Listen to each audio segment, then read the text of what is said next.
Apprendre beaucoup en peu de temps, est-ce possible? C'est une question que l'on peut se poser dans notre contexte actuel où tout évolue si rapidement et que chaque jour, il y a de nouvelles choses qui apparaissent et de nouvelles technologies peut-être qui sont créées. Déjà, il faut savoir que notre environnement a beaucoup changé par rapport à celui d'avant, par rapport à l'époque de Galilée ou de Copernic, où pour se distraire, c'était pas aussi aisé. Il fallait peut-être programmer, aller au cirque ou alors programmer un match de football. Bref, je ne sais pas, mais tout est carrément programmé. Par contre, aujourd'hui, si tu veux te distraire, il suffit de lancer la main, prendre ton téléphone et tu es parti pour un flow, une distraction continue. Et aussi, avec nos nouveaux systèmes de travail, on a ce qu'on appelle les open space où tu as des collègues où toi, à tout moment, tu peux lancer une discussion et hop, c'est parti. Bref, on a un nombre infini de manières de se distraire de nos jours et on se demande est-ce qu'on peut encore se focaliser pour pouvoir étudier normalement. Cependant, imaginez que l'on puisse faire abstraction de toutes ces choses, c'est-à-dire être focalisé et extrêmement concentré sur un seul objectif jusqu'à ce qu'on réussisse à l'atteindre. C'est ce qu'on appelle le flow. C'est de ça qu'on va parler dans cette vidéo. Alors, qu'est-ce qui se passe pendant le flow et comment y entrer? Le flow, c'est cet état-là où l'être est extrêmement concentré sur un seul objectif. On va peut-être prendre le cas des sportifs, des coureurs peut-être qui sont extrêmement focalisés sur leur ligne d'arrivée, ou alors pendant ce moment où tu joues au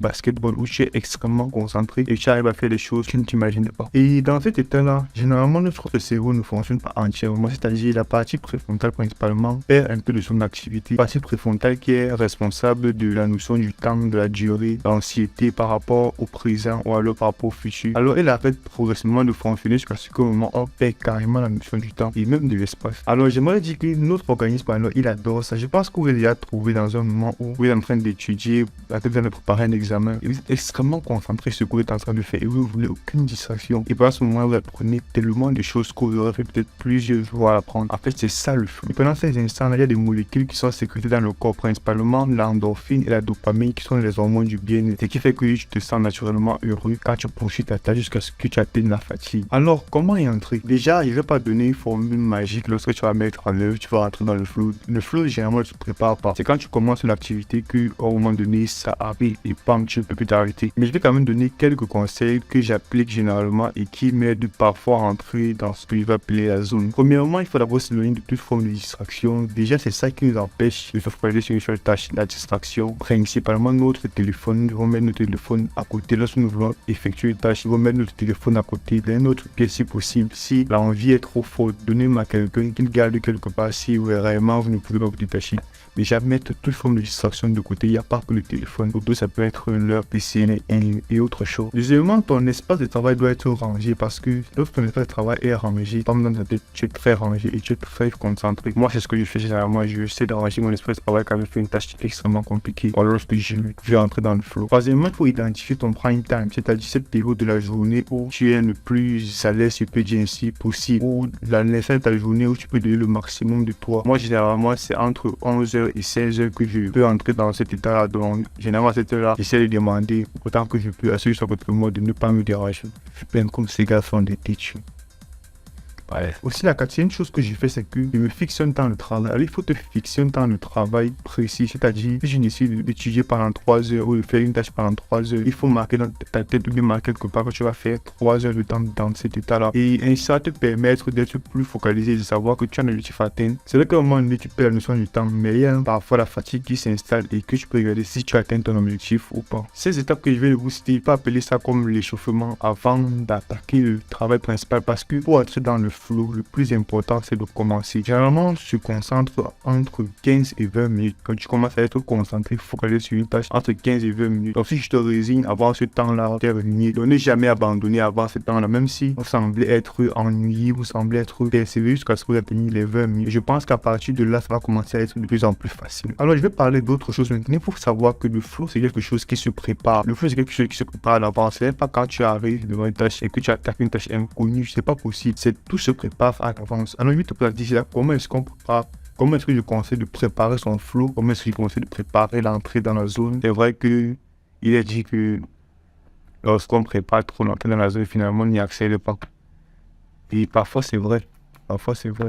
Mais il y a quand même quelques conseils que tu peux appliquer, qui peuvent marcher. Alors, écoute ce conseil. La première chose que je peux conseiller, c'est de bien cerner la chose que tu vas faire, bien cerner la tâche que tu vas faire, bien cerner les raisons pour lesquelles tu veux faire cette tâche, bien cerner les enjeux de cette tâche. Parce que lorsque tu as bien cerné les enjeux, bien cerné la tâche, tu pourras facilement t'intégrer dans la tâche parce que tu as quelque chose à atteindre. Deuxièmement, se fixer un objectif précis. Tu sais que lorsque tu vas faire ça, c'est telle chose et être focalisé sur ton objectif. Je pense qu'il y a trop parlé d'objectifs à finir. Troisièmement, tu dois analyser la compétence que tu as acquérie pendant ce moment. C'est-à-dire, tu dois analyser si c'est réellement nécessaire de le faire. Parce que lorsque tu vas commencer ici, je te rends compte à un moment donné que ce n'est pas nécessaire. Tu vas stopper. Cela m'est arrivé plusieurs fois, peut-être en ce qui concerne les technologies de programmation, de commencer à faire quelque chose. Après, je me rends compte que de commencer à apprendre. Après, je me rends compte qu'en fait, ce n'était pas nécessaire. Et bon, j'abandonne à ce moment-là sans toutefois être entré dans cet état d'extase. Appelez ça d'extase. Ou je nage carrément. Je nage.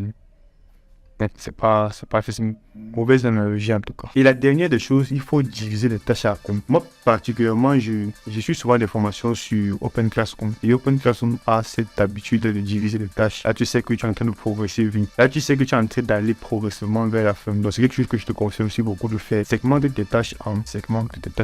Segmente tes tâches avant de commencer à les terminer. Je vais commencer à faire mes vidéos en langue maternelle. Le français, c'est trop compliqué. On ne pleure pas! Et maintenant, il ne faut pas oublier l'objectif. Ici, c'est d'apprendre beaucoup de choses en peu de temps. C'est-à-dire, après l'étape du flow, il y a quand même quelque chose à faire afin que ce que tu as pu accomplir, tu puisses l'intégrer plus facilement dans tes compétences en tout cas. Quelque chose que tu dois intégrer. La première chose que tu dois faire lorsque tu es sorti du flow, c'est de prendre une bonne nuit de sommeil. Je te conseille de dormir suffisamment. Moi particulièrement, malgré tout ce que je peux faire durant la journée, toutes les tâches que j'ai accomplies, je dors minimum 7 heures de temps. Il y a des jours où j'arrive à 8 heures de temps, donc c'est minimum 7 heures de temps pour pouvoir durant la journée faire extrêmement concentré.